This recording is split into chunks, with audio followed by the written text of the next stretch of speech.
Hello everyone, good morning. आज 1 जुलाई है और सोमवार को यानी कि 30 जून को बड़ी संख्या में जो अभ्यर्थी थे वो शिक्षा सेवा चयन आयोग पहुँचे थे। फिलहाल यहाँ पर अभी भी कोई डेट क्लियर नहीं हो पाई है। यूपी टीजीटी और पीजीटी एग्ज़ाम को लेकर ये अभ्यर्थी यहाँ पर जुटे हुए थे। डिमांड ये थी कि टीजीटी और पीजीटी के लिए एक न बदलने वाली डेट दी जाए, यानी कि कोई एक फिक्स डेट जो है प्रोवाइड करवाई जाए। लेकिन फिलहाल यहाँ पर आयोग ने संकेत दिए हैं कि कोई भी फिक्स डेट नहीं दी जा सकती है। आयोग की बैठक होगी और बैठक में ही यह निर्णय लिया जाएगा और फिर उसे नोटिस बोर्ड पर लगाया जाएगा। हालांकि जो अभ्यर्थी थे, जब उनकी जो वार्ता थी बेनतीजा रही तो छात्रों ने फिर से धरना प्रदर्शन शुरू किया, तो पुलिस ने उन्हें मौके से खदेड़ दिया। हालांकि छात्रों का दावा है कि पुलिस ने लाठीचार्ज किया। प्रदर्शन करने वालों में युवा मंच के प्रदेश अध्यक्ष अनिल सिंह, प्रतियोगी छात्र प्रतिनिधि मंडल के शीतला प्रसाद ओझा, प्रभाकर सिंह, मतलब तमाम लोग यहाँ पर उपस्थित रहे। और फाइनली जो है ना, बेनतीजा ये बैठक जो है या ये जो प्रदर्शन रहा, इसमें कोई भी निष्कर्ष निकल नहीं पाया। जैसा कि आप लोग जानते हैं कि पीजीटी की परीक्षा अगस्त के अंत में और टीजीटी की परीक्षा 21-22 जुलाई, और फिर इसके बाद कहा गया कि आरओ एग्ज़ाम के बाद 30-31 जुलाई को करवाई जाएगी। तो डेट यहाँ पर फाइनल नहीं हो पा रही है और अभ्यर्थी चाहते हैं कि डेट जो है वो फाइनल हो जाए। बाकी अपडेट आप लोगों को पता होगी, आज के अखबारों में यही अपडेट है। और अभी फ़िलहाल अगर अंतिम शब्द कहे जाएँ कि टीजीटी और पीजीटी की परीक्षा कब तक हो पाएगी, तो यहाँ पर कोई भी संकेत अभी तक नहीं मिले हैं। ये मान के आप चलिएगा कि जो आपकी टीजीटी की परीक्षा होगी, यह उम्मीद है कि सितंबर-अक्टूबर तक जा सकती है। और रही बात पीजीटी की, तो पीजीटी की डेट तो पहले ही आ चुकी है। देखते हैं कि परीक्षाएं कब तक होती हैं। लेकिन अगर टीजीटी इस बार 30-31 को नहीं होती है तो फिर ये सितंबर-अक्टूबर तक जा सकती है। और मतलब अभी डेट जो है वो आज मंगलवार है, तो आज शाम तक कुछ नई अपडेट आती है तो आपको उसके बारे में जानकारी उपलब्ध करवाई जाएगी। तो फिलहाल जो भी अपडेट रहेगी आपको इस चैनल पर दी जाएगी। ये जो डेट मैं आपको बता रहा हूँ सितंबर-अक्टूबर, ये मात्र अनुमान है, अभी कोई भी फाइनल डेट नहीं आई है। और फ्रेंड्स, यहाँ पर देखेंगे तो संघ लोक सेवा आयोग यानी कि यूनियन पब्लिक सर्विस कमीशन ने अपने जो 2026 के लिए कैलेंडर को जारी कर दिया है। इसमें सभी परीक्षाओं को शामिल किया गया है।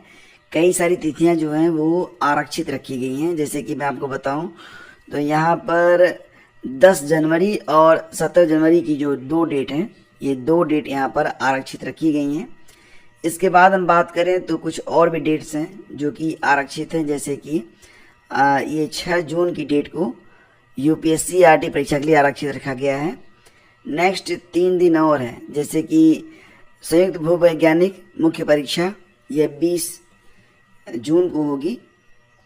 और यूपीएससी आरटी के लिए यहाँ पर 4 जुलाई की डेट को भी, 4 जुलाई 2026 की डेट को भी आरक्षित रखा गया है। नेक्स्ट आप देख पाएंगे यहाँ पर 8 अगस्त की डेट भी आरक्षित है। और यहाँ पर 26 सितंबर, 10 अक्टूबर, ये 2 डेट और भी हैं। इसके अलावा 31 अक्टूबर, 22 नवंबर की डेट और 19 दिसंबर की डेट को यहाँ पर आरक्षित रखा गया है। और रही बात ये कि यूपीएससी की सिविल सेवा की प्रारंभिक परीक्षा कब हो रही है, तो डेट आ चुकी है उसकी। यूपीएससी प्रारंभिक परीक्षा 2026 की जो डेट है, यह 24 मई है। 24 मई को आपकी परीक्षा जो है वो करवाई जाएगी। और इसके लिए जो फॉर्म भरे जाएंगे तो 14 जनवरी 2026 को इसका फॉर्म आएगा।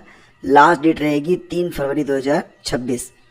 सीडीएस फर्स्ट की जो परीक्षा है और एनडीए और एनए की जो परीक्षा है, इसके फॉर्म 10 दिसंबर 2025 से लेकर 30 दिसंबर 2025 तक फॉर्म भरे जाएंगे और परीक्षा 12 अप्रैल 2026 को करवाई जाएगी। ठीक है। रही बात ये कि जो सिविल सेवा मुख्य परीक्षा है, तो आपको पता ही कि परीक्षा जो होती है वो 5 दिन चलती है और यह 21 अगस्त दिन शुक्रवार से स्टार्ट होगी। एनडीए की परीक्षा साल में 2 बार होती है, तो एनडीए एनए जो दूसरी परीक्षा होगी, इसकी फॉर्म 20 मई से शुरू होंगे 2026 में, जो कि 9 जून तक चलेंगे। सीडीएस की परीक्षा है, दोनों की डेट एक ही है। परीक्षा करवाई जाएगी 13 सितंबर 2026 को। तो ये कैलेंडर जो है वो जारी किया गया है संघ लोक सेवा आयोग के लिए। आगे बढ़े तो एजुकेशन करियर नौकरी में संतुलन जरूरी है। सपनों की कोई उम्र नहीं होती, बस उनको देखने का हौसला होना चाहिए। देखो दोस्तों, हाल ही में एक सर्वे हुआ है और एक किताब आई है आर्ने कलेबर की। उन्होंने कहा है अपनी किताब का नाम है गुड जॉब्स बैड जॉब्स, और एक लेखक और हैं गाई स्टैंडिंग, उनकी किताब है द प्रिकैरिएट। उन्होंने कहा है ना कि अपने लिए काम करने वाले या फिर अपना व्यवसाय करके पैसे कमाने वाले लोग अधिक संतुष्ट रहते हैं, क्योंकि उन्हें अधिक स्वायत्तता, लचीलापन और अपने कौशल इस्तेमाल करने के अवसर मिलते हैं। इसके विपरीत कुछ कंपनियों में नियुक्त कर्मचारी अक्सर कम संतुष्ट रहते हैं, क्योंकि उन्हें निर्णय लेने की आज़ादी, कौशल विकास के अवसर और सुरक्षा बहुत कम मिलती है। नौकरी की गुणवत्ता इसकी संरचना पर निर्भर करती है, बजाय इसके कि वह अस्थायी है या अस्थायी। बेसिकली देखा जाए ना, जैसे कि वर्तमान समय में यूपी, टीजीटी, पीजीटी एग्जाम के लिए भरे ये अभ्यर्थी जो है वो परेशान है, लेकिन हाल ही में जो कुछ नए बदलाव हो रहे हैं उसको लेकर भी जॉब के प्रति बहुत अधिक संतुष्ट लोग नहीं दिखाई दे रहे हैं। अभी आज 1 जुलाई है और एक बड़ा जो है परिवर्तन आज से किया जा रहा है, और निश्चित रूप से बहुत सारे जो लोग हैं वो इस व्यवस्था से संतुष्ट नहीं होंगे। ऑनलाइन अटेंडेंस आज से स्टार्ट हो रहे हैं। कक्षा 9, 10, 11 और 12 के जो एक बात और है कि 9, 10, 11, 12 में ना जो राजकीय विद्यालय हैं, यानी कि जो एलटी ग्रेड से आते हैं राजकीय वाले गवर्नमेंट इंटर कॉलेज, साथ ही साथ जो स्ववित्त पोषित हैं वो भी, और जो अशासकीय एडेड हैं वो भी। यानी कि अगर यूपी बोर्ड से आपको मान्यता मिली है तो सभी शिक्षकों की, सभी टीचर्स और सभी स्टूडेंट्स सभी की जो है ऑनलाइन अटेंडेंस आज से दर्ज करवाई जाएगी। इसके लिए एक ऐप जो है वो जारी किया गया है, जिसमें प्रिंसिपल पहली क्लास में ही लिंक पर जाकर लॉगिन करके अपनी उपस्थिति दर्ज कर पाएंगे, और upmsp.edu.in के होम पेज पर उपलब्ध लिंक पर जाकर उपस्थिति दर्ज करने का विकल्प दिया गया है। वहीं शिक्षक व विद्यार्थी अपनी उपस्थिति विद्यालय परिसर में ही दर्ज करा सकेंगे। तो एक ऐप दिया गया है, और इस ऐप के माध्यम से अब जो यहाँ पर फिलहाल व्यवस्था है ऑनलाइन अटेंडेंस की, ये लगाई गई है। और हाई कोर्ट भी आज से पूर्ण रूप में खुल रहा है। आज 1 जुलाई है, तो आज जो पहला मुकदमा है, आपको पता है ना कि 4 जुलाई को श्री कृष्ण जन्मभूमि और शाही ईदगाह विवाद पर सुनवाई होनी है। इसके अलावा 1 जुलाई को स्वरूप रानी अस्पताल में दुर्व्यवस्था मामले की सुनवाई होनी है। तो कई सारी सुनवाइयाँ। इस 18 जुलाई को कुंभ मेले के दौरान भगदड़ में मृतक परिवार को मुआवजा मामले में सुनवाई होगी। तो बहुत सारे मुद्दे हैं। आज से रेल का टिकट भी महंगा होने वाला है। एमएसटी की कीमतों में बदलाव होगा। हालांकि जो ये बदलाव किया गया है आपको महसूस शायद ना हो, क्योंकि एसी में प्रति किलोमीटर 2 पैसा और नॉन एसी में प्रति किलोमीटर 1 पैसा अतिरिक्त किराया यहाँ पर जोड़ा गया है। लेकिन ध्यान दीजिएगा कि एक पैसे की भी वैल्यू तब ज़्यादा हो जाती है जब इनकी फ्रीक्वेंसी ज़्यादा होती है। मान लेते हैं आप यात्रा कर रहे हैं 1800 किलोमीटर की, तो आपको 1800 पैसे यानी कि कुल मिला के 18 रुपये आपको ज़्यादा देने पड़ेंगे। लेकिन क्योंकि नंबर ऑफ पैसेंजर्स फ्रीक्वेंसी ज़्यादा होती है, तो 18 रुपये भी ना एक बड़ा जो है प्रभाव डालते हैं। अगर 1000 भी हैं तो ये 18,000 होता है। और आपको पता ही है ना कि संख्या जो है वो 1000 2000 तो होती नहीं है, संख्या तो लाखों में रहती है पैसेंजर्स की। तो इस प्रकार से ये जो 1 पैसे के और 2 पैसे की जो बढ़ोतरी है ये काफ़ी बड़ा जो है इफेक्ट डालेगी। जो एक होता है ना मासिक सीजन टिकट एमएसटी, उसका किराया तो नहीं बढ़ाया गया है, लेकिन फिलहाल कई सारी चीज़ें बढ़ रही हैं। और हाँ, एक खबर और भी आ रही है कि जो अभिनेत्री शेफाली जरी वाला, दोस्तों ये खबर मैं आप लोगों को बता रहा हूँ। कई बार मैंने कहा भी है और पुनः आप लोगों से कहना चाहूँगा ना, ज़िंदगी में बहुत जल्दी जो है तनाव लेने की ज़रूरत नहीं है। और आप कोई मोम की गुड़िया नहीं है। तो ध्यान दीजिएगा कि जो नेचर, प्रकृति ने जो कुछ व्यवस्था हमारे लिए बनाई है उसका पालन आपको पूर्णतः करना चाहिए। जितना हो सके उतना जो है ना प्रकृति के करीब रहिए। और जो आपका फूड है, जो भोजन है, जितना हो सके वो नेचुरल होना चाहिए। डिब्बा बंद और बाजार के जो खाने मिलते हैं उनसे जितनी दूरी बना सके बना के रखिए। और सबसे बड़ी बात यह है ना कि अपने आप को खुश रखने का प्रयास करिए। जीवन में सफलता असफलता मिलती रहती है, लेकिन शरीर के प्रति आपको जागरूक रहना चाहिए।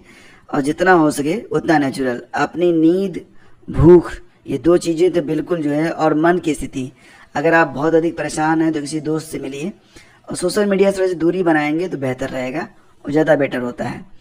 तो ये सारी खबरें जो हैं वो आज के अखबारों में हैं, और फिलहाल सारी अपडेट्स मैं आपको दे चुका हूँ। तो सिस्टम के समाप्त करते हैं। आपके मन में कोई सवाल है तो बताइएगा। हाँ, एक अपडेट और भी है हमारे पास कि अभी हाल ही में 29 तारीख को जो जूनियर असिस्टेंट परीक्षा हुई थी, तो उसकी जो प्रोविजनल आंसर की है ये आ चुकी है। प्रोविजनल आंसर की है, इसमें केवल आपको प्रश्न और उत्तर दिए गए हैं।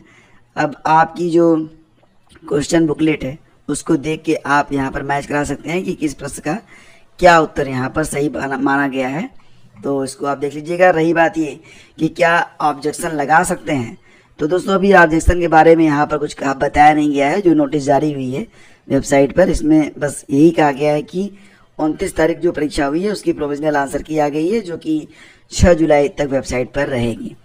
तो ये जो आंसर की है इसको आप लोग देख लीजिएगा। अब जो अभी फ़िलहाल जो है जूनियर असिस्टेंट में 3 चरण में होते हैं। आपको बताना चाहेंगे कि जूनियर असिस्टेंट में इस बार जो है कुल 5512 पद हैं।